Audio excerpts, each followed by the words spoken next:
চাহিদার চেয়ে বেশি কোরবানির পশু মজুদ আছে, বাইরে থেকে পশু আনার দরকার নেই বলে মন্তব্য করেছেন মৎস্য ও প্রাণী সম্পদ প্রতিমন্ত্রী সুলতান সালাউদ্দিন টুকু। টাঙ্গাইলে এক অনুষ্ঠানে তিনি এই কথা বলেন।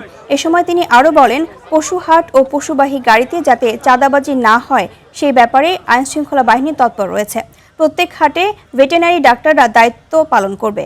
অবৈধ পথে কোরবানির পশু যাতে প্রবেশ করাতে না পারে সেই লক্ষ্যে আইনশৃঙ্খলা বাহিনী কাজ করছে বলেও জানান প্রতিমন্ত্রী।